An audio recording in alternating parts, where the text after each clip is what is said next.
Big John, Big John. Well, good Sunday afternoon, everybody. It's probably, I don't know. It's almost 5 o'clock. I was in watching the race. Yeah, so as you can see behind me, I got Clifford up on the lift. Brake issues. Wasn't quite sure. I had an inkling that it was back here on this back tire. So I put some more brake fluid in her and started pushing and through the window with a broom handle, and I got a squirt pattern, that drip right here off of the sway bar. So I'm thinking, from the way it looks, it's going to be that line right there. Because this is a little wet, and that line is in rough shape.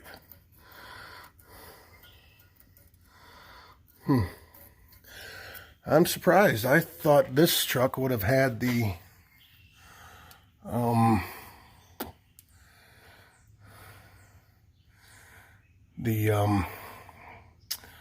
anti-lock system where it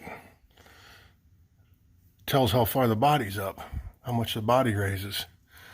But pleasantly surprised I don't have to deal with that. All right. So yeah, that's definitely it. You can see, reached in there and that line is in really rough shape right there. And this end of it don't look like it's in that good a shape neither. It's going to be fun trying to get this out of here. I can tell you that already. That's the breather. There's your supply.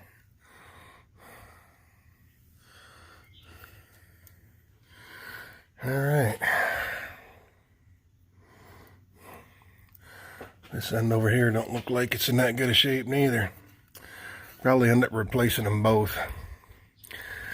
So we'll start the process of trying to get stuff busted loose, which is weasel. I was going to say this, but you can't say that. So WD-40 or a blaster or something. I get some kitty litter on that. Oh, cooked breakfast on the griddle this morning. Worked out good. Worked out good. She's already almost non-stick. So anyway, I'm going to get some floor dry down and some WD-40 or blaster or something on that on them fittings and let them start soaking. Catch up with you in a few. I just got a bad feeling I'm going to end up with the drums off of this thing, because I don't think them fittings are going to come out of them wheel cylinders very easy.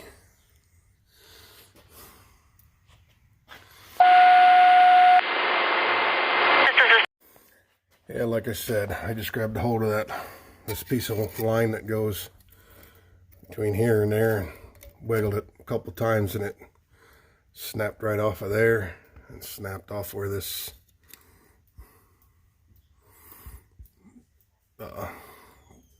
support is. So at least I can get a socket on there now. Try and bust that loose. Well, I can't believe it. My luck is changing. That one's out. That one's out. That one's out. And that one's out with no damage. Now all I gotta do is try and get them bleeders broke loose. So wish me luck on that. Well, the wonders never cease. The brake gods are smiling at me today. There's a bleeder out of this side. Got a real good tight fitting metric socket to put on there. And as you can see over here, that one's out too. And like I said, a good tight fitting socket, impact socket, 6-point, and a good Craftsman ratchet and a few taps with a small hammer. Key there, small hammer. So I'm going to take these out in the other shop, and get the wire wheel after them, clean them up real good. I'm going to slather them up with some Never Sees over there in the window and put them back in. Like I always say, I'd rather be lucky than good any day. All right, happy Tuesday, everybody. It's March 2nd. It's about 5:30. Stopped at Napa this morning and got some brake parts, brake lines, fittings, adapters, all of the above, to plumb up Clifford. Of course, they couldn't have just a regular line, so the one side has got two different fittings styles, so I had to get an adapter with a short piece. And now it won't come out of the car. There we go. All right. Well, we'll lay these out over here.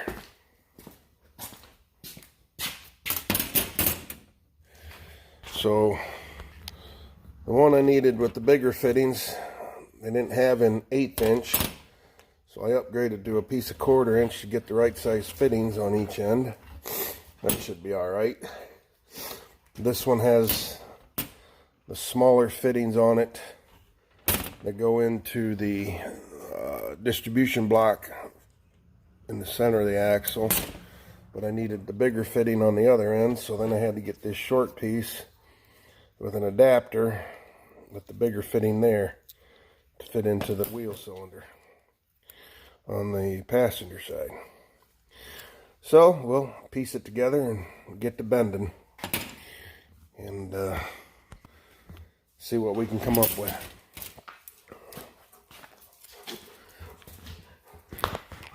Well, I don't know whose idea it was to put stickers on these for the labels.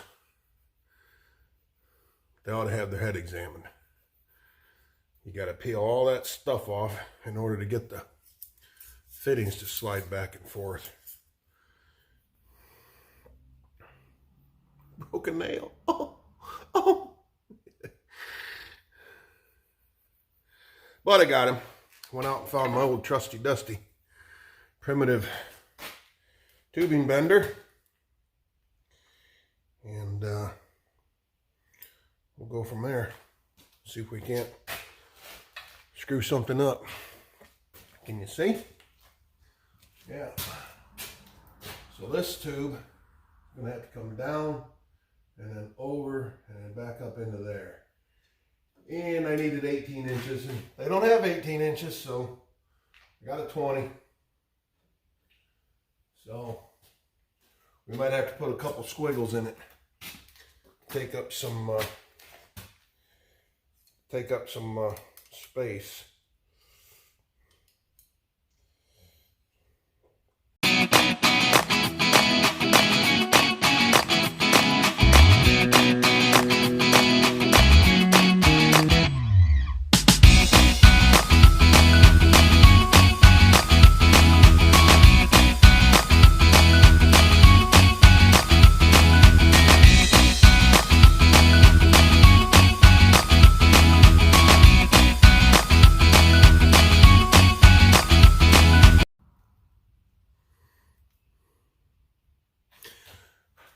I'm gonna go put this in the vise. I'll be back. All right, we got, I think that will work. I've got that one started, down, over, little squiggle to take up some room. So, just gonna make sure these are threaded square. I'm not sure if that one is wanting to go in right, but no, it's not.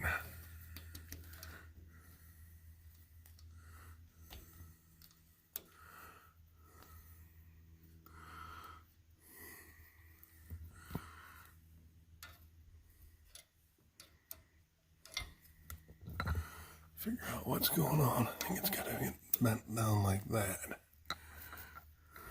Oh, sorry guys.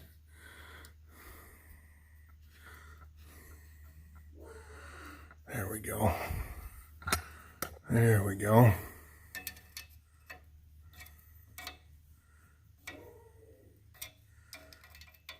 Easy.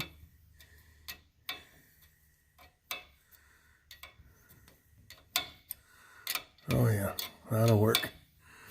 Okay. Yeah, it went better than I thought. Of course, I'm always the way things usually go for me, one thing leads to another, and every project turns into a whole lot more. So I'm going to take these apart, take this line out. There we go. Unscrew this one. Hold on, need both hands.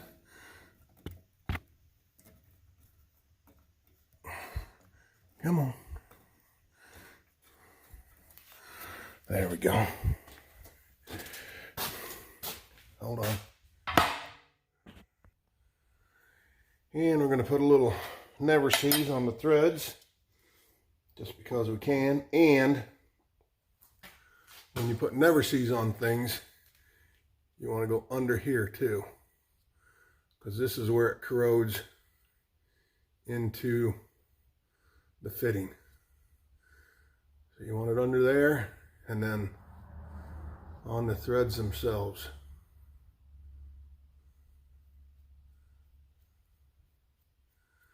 And it makes a mess, but that's the best way that I've found to do it.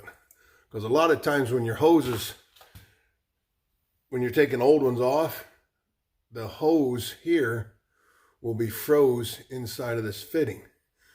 So when you try to turn this fitting out of, say, the brake cylinder, wheel cylinder, it'll twist the hose, and that'll cause it to break.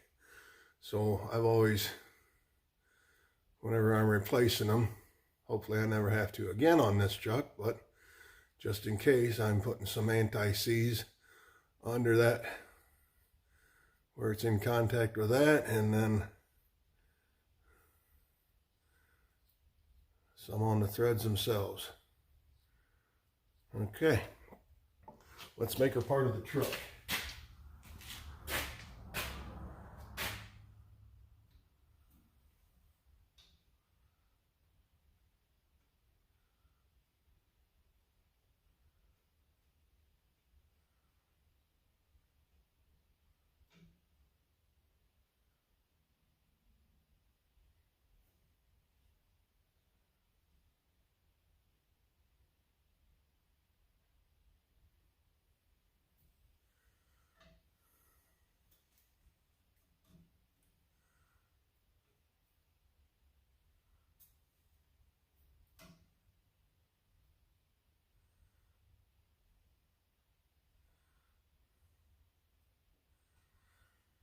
Okay, I gotta get a rag now. I'll be back. We got her started. All right. Ooh, the sun's going down. And it's bright. All right. So, one line installed, tightened. We've got a gap behind everything. She's not leaning against the axle. I can't get my finger through there, but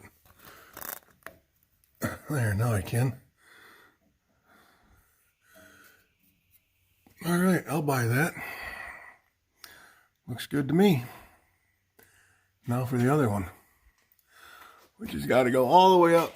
This clip connects to it. It goes into this clip here and back down through this holder right here and then into there.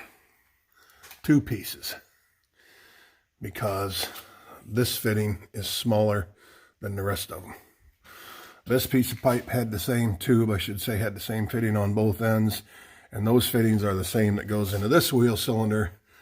But for some reason, the fitting on this side of the distribution block is smaller.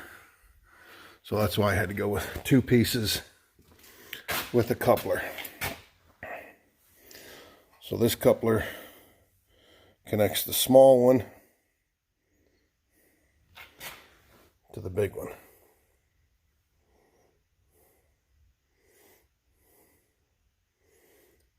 So actually, this end is the big one. It goes into the wheel cylinder. And then this end connects to this one, which goes over to the distribution block. All right. Wow. Vitamin D. Whew. Especially with your cheaters on, that makes it really bright. Okay, I'm going to work on this.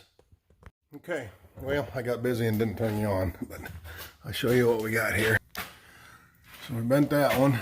Comes down out of there into the connector. Then I put the one in this side right here. Came over, bent it up. Everything's clear. Comes up across the top of the pig. This wiring clip will clip into it. It goes into this metal clip right here and back down. Sorry about that. And back down here. Well, and I had to take up some room, so I put another wave in it. And back over here against the axle tube, through that. And then brought it out this way and then in to this fitting here. This stuff I just bent by hand. I didn't even use the bender. I used the bender for this joint right here. But the rest of it just kind of formed it by hand. So we'll see. Looks like nothing's rubbing. Everything will fit. So now we'll take it all apart. We'll never seize the ends. And get her fastened up and take our vice grips off and let the fluid start to flow. Check and make sure my bleeder plugs are screwed in. All right. So yeah, that one went pretty good too. Just went out, checked on Max. He's back the lane, tracking deer probably. He's back there with his nose to the ground doing something. So, being a dog. Weather's nice now. He needs to get a little more active. I need to get a little more active. Start going for walks in the mornings or something. I gotta get rid of some of this weight I'm carrying. Alright, so there's the inside part. Now we'll get the threads. Just make a mess out of everything. Flip this around on this end. Get the inside parts. This is a long one, so I'll put a little extra down there.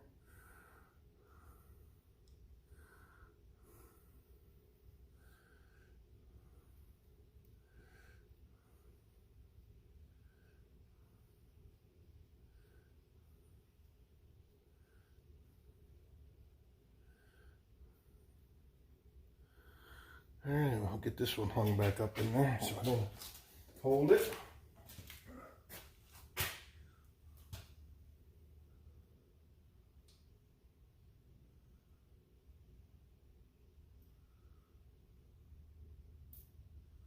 Oh yeah, threaded right together. Like that. Put it in that clip there to hold it out of the way. All right, go. Well, that never sees. You get it on stuff and it don't come off, that's for sure. It never comes off.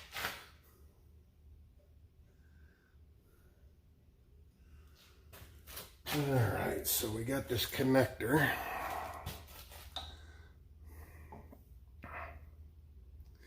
I got a flare tool somewhere. Between me and Dad, I know we have a flare tool, flare kit, but it's old and antiquated, and on this small tubing like this, I never really had that good of luck with it. So that's why I went with the components. I prefer to have one solid line, but if I did a lot of this, I'd obviously buy me a good flare kit. They got ones now that are hydraulic. I seen on, I don't know, Power Nation or something like that. Glad you're not watching TV a while back.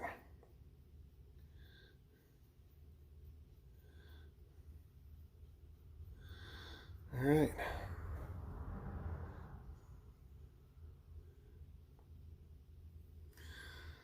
That should do it.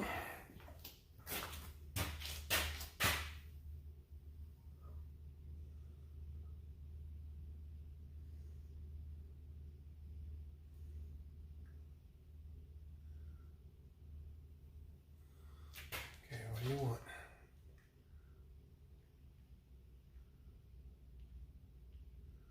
Yeah,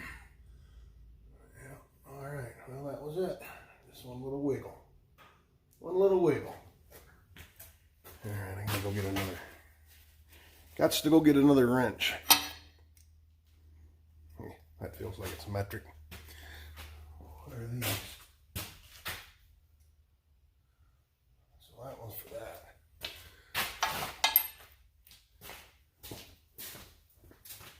Yep. 12 millimeter. How's that? Okay.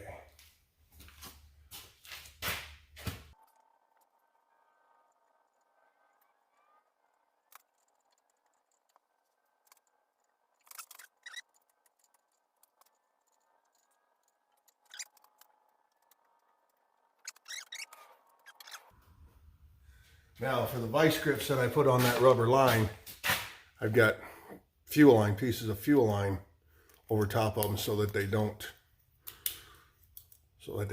mar the hose up. So yeah, there we go. Everything's in. Oh, wait a minute. How can I do this? Okay. Push that clamp back shut.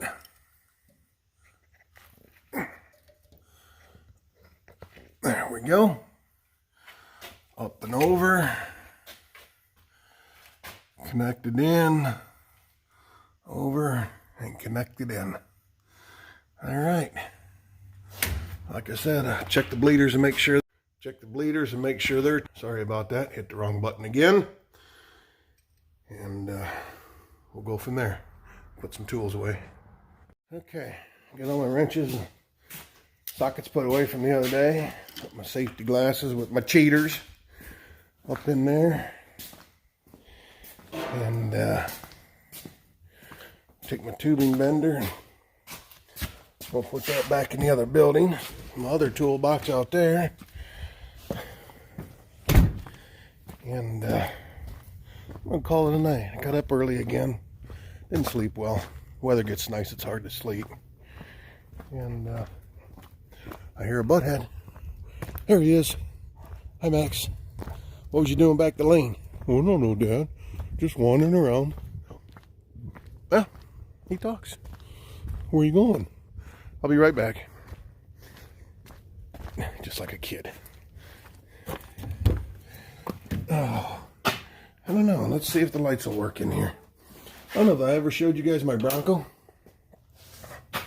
I have a 79 Ford Bronco in here that is in really, really good shape. And, well, I tore it apart years ago. Sorry about that. Lighting in here is not the best. I know where I'm going. So, but yeah, I tore it apart years ago when I bought it to redo it. It's got a couple holes in the floor, small holes where the carpet laid wet. And other than that, really good shape. 351M, 4-speed. It's actually a 4-speed truck. So yeah, just a project. Hopefully maybe this summer we can get after it. And of course, the problem is, you drive a 600 horse diesel truck around all the time, then you get in that 351, which is probably 175 horse. Feels like a dog. So we might just have to do something about that. I actually have a truck back the lane that has a 400 in it. It's a 4-speed truck also. It's a crew cab. 78, or not crew cab, super cab, 4-wheel drive. Dana 60s front and rear. So I might pick that, I might pull that 351 out of there because the flywheel off of this 351, 400 out of that other truck. Because there's a difference in the flywheels between a 351 and a 400. So if I pick up a 400, which I got a couple of them in the barn, but I don't have a flywheel for them. So, and the flywheels don't interchange. So if I take the one out of that other truck down the lane, maybe put a cam in it, do a little head work to it or something like that. And because I had a 400 in my red truck, my old 78 red truck with the 38s on it, and that had a cam in it and headers, 4-barrel aluminum intake, and deer. There's deer out there. I don't know if you can see them or not. 3, 4 of them, 5, 6. Ooh, there's a bunch of them. Dark enough you can't see them, but he's seen them. So, but anyway, that 400 ran really good. Really good. But, so yeah, do something like that. Drop that in there. I thought about finding a BT4. I know some guys that put the 5.9 Cummins in it. I don't need that much. It's just going to be a drive arounder. It might pull a small trailer with the side-by-side on it or something like that. But I don't need a big old 5.9. So I thought about trying to find a 4BT. And put the little 4-cylinder Cummins in there. The little brother, little sister, little brother to the 6BT. The 5.9 that comes in all the Dodges and everything. But now they got that new 2.9, and they say it's got more power than the BT4, and it's a whole lot less, and it's basically a bolt-in deal. It's got exhaust treatments on it, but that comes right with it. It's all built right into the crate motor, all together. So even comes with its own throttle pedal because it's drive-by-wire, throttle-by-wire. I guess that's, boy, there was about a dozen of them that went across there. Took off running when they seen him coming. But, so yeah, oh, beautiful sunset.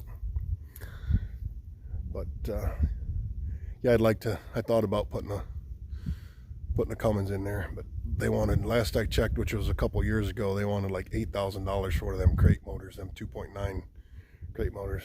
A lot of guys are putting them in Jeeps and Scouts, and by the time you get a Jeep with Dana 60s, winch bumpers, you know, roll bar, all that stuff, probably weighs as much as that Broncos, and they don't have any issues with it. So we'll have to see.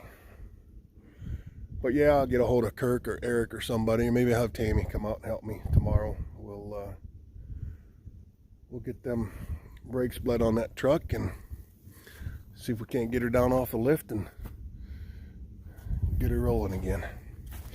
Anyway, I'm going to go in here and chill out for a little bit. Kick the chair back, maybe see if I can get an hour nap or something like that. Doesn't happen very often, but I'm going to try. So, yeah. Beautiful. Red sky at night, sailor's delight. All right, thanks for watching, everybody. We'll catch you on the next one.